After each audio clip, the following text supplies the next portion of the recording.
Welcome back. So in the previous video we set up all these different noises, and at the end of the last video I challenged you to create one more noise texture.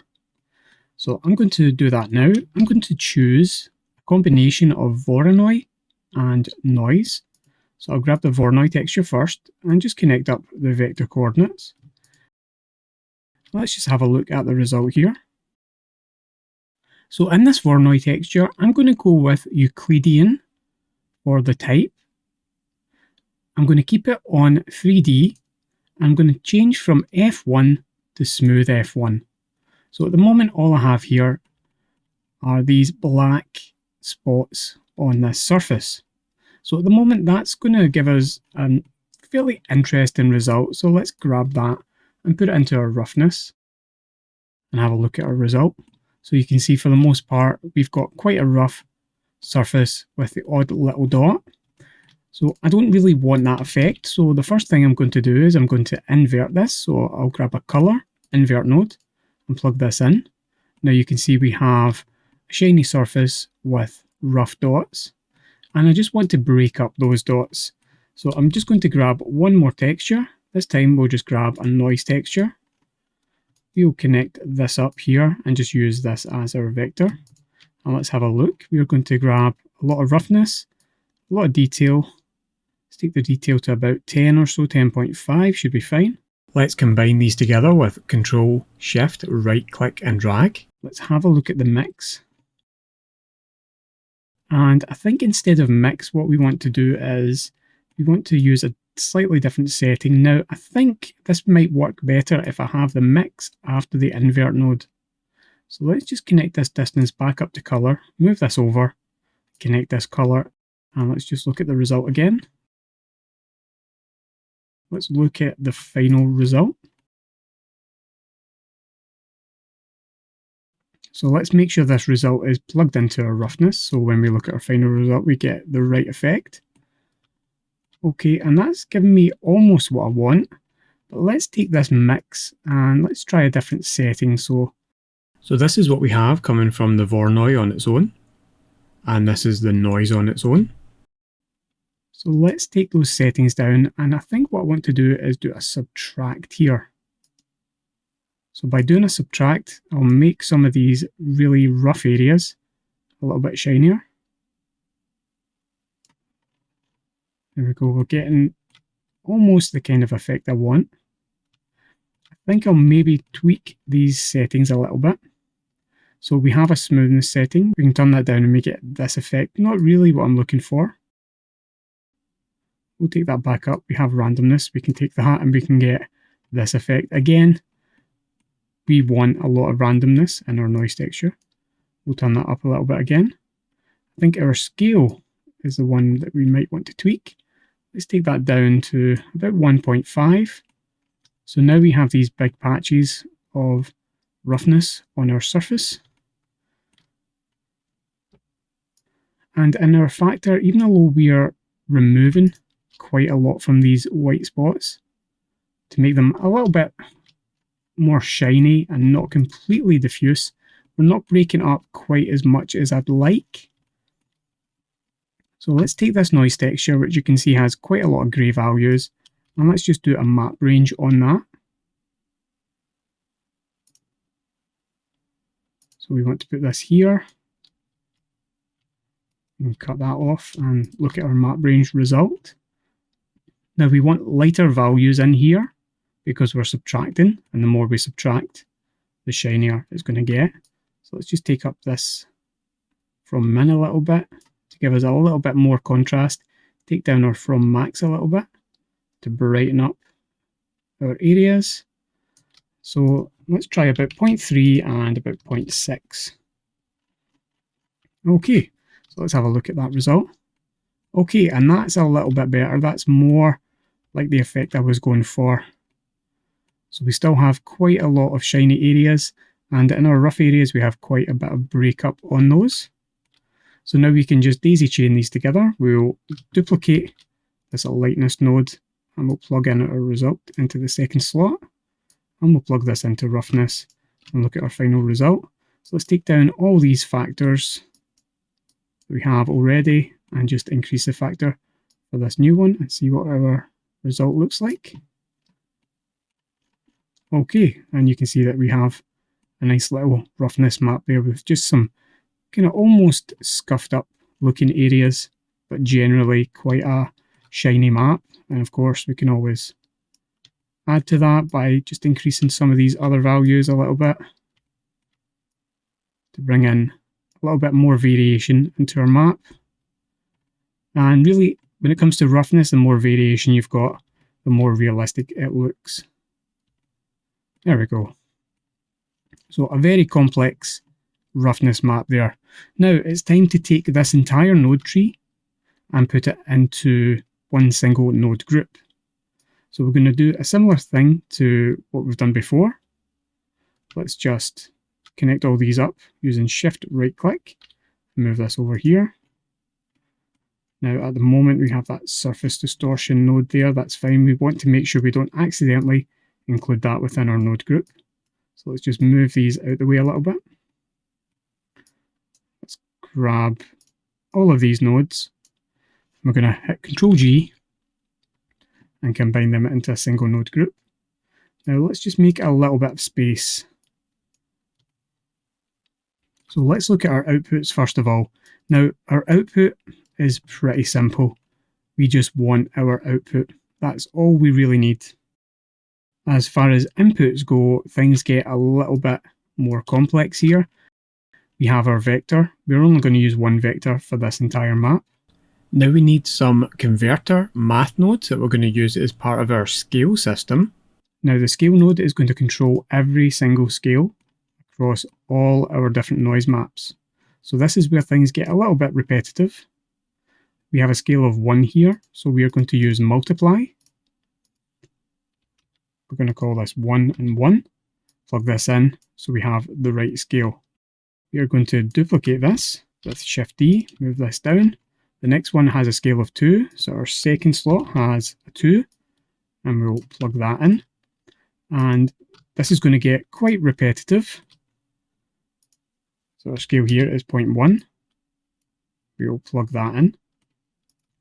Duplicate again, scale 0.45. Make sure we have that in the second slot, plug that in. Duplicate again, 0.2. Plug this in. Duplicate the next one, 1.5. Plug this in, and remember we have two noise textures here, so we'll duplicate this. This is a scale of 5. And we'll plug that in there.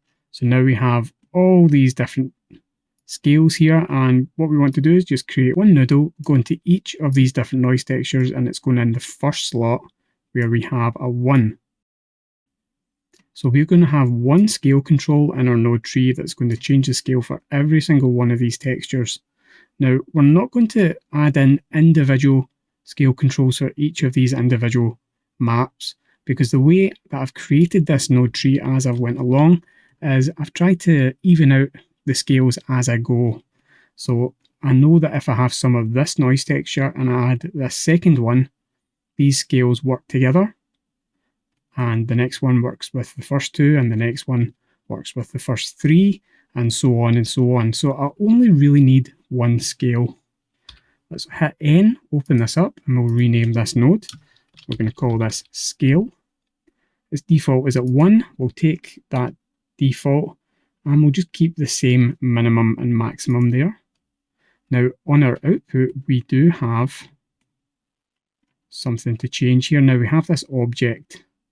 We don't need that. That is from when we used our surface distortion node, I believe. So we do not need this. We can just get rid of that.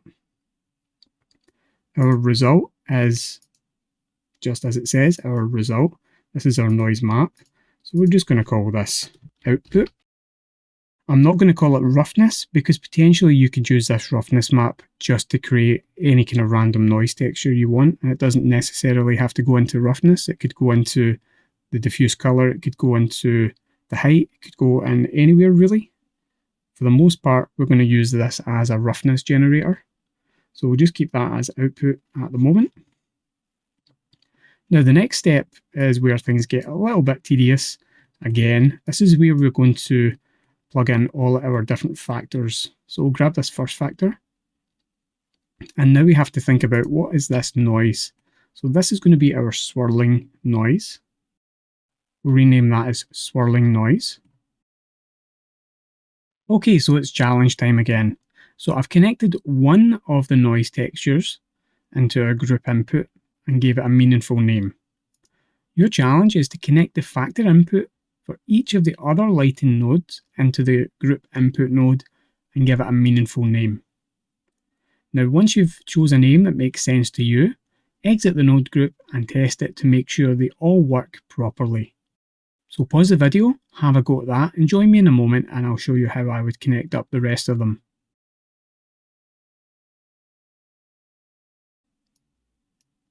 We'll go to our second one, plug this in, and let's have a look at this. This is just our, well, I guess I would call this a kind of grungy noise. And we have that one now. We have our next factor. We'll plug this in and let's look and see what this is. So this is almost like the grungy noise, but it's a more high contrast. So we'll take this and we'll call this high contrast grunge. We'll grab our next factor, plug this in. Have a look at this.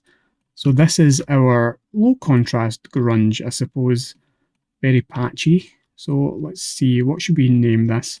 Now, as long as you know the effect it gives you, that's fine. You can name it whatever helps you remember. I'm just going to call this low contrast large grunge. We'll grab this next one. And I've messed up that name. Let me fix that.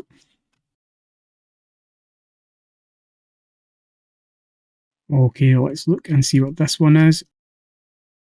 Okay, so this is kind of our water damaged or kind of tarnished noise.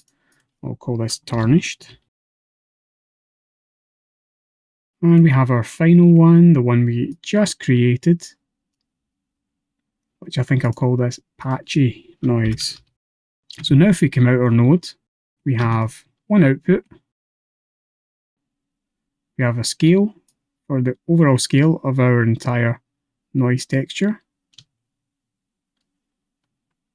And that seems to be working okay. Let's take that back to its default of 1. We'll turn down all these noise maps. So we've got our swirling noise, we've got our grungy noise, we've got our high contrast grunge, we've got our low contrast, we have our tarnished. Now something is going on here. Our tarnished isn't working, so we'll have to investigate that. And we've got our patchy noise. So let's rename this. And we'll just call that roughness generator node in both the label and in the node itself. Now let's investigate why our tarnished was not working. So let's have a look. Okay, so this seems quite obvious now that I've spotted it. So we don't have this actually connected up into our daisy chain. So let's connect that up.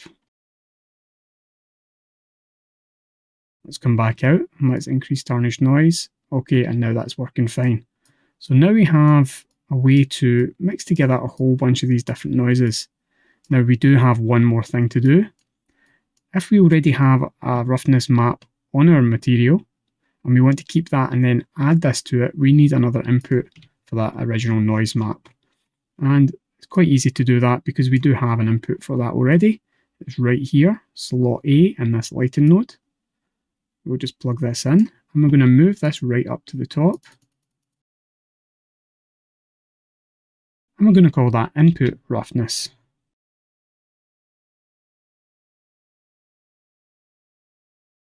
And that should essentially be all we need. Now, potentially you could add in many of these other inputs. The roughness, the distortion, the detail, and all the noise maps, the detail, the dimension, the lacunarity, and the Musgraves. But the whole point of this for me was to generate 5 or 6 really nice looking noise textures that we can combine together if we want. or just use one that we really like and use that as a roughness map.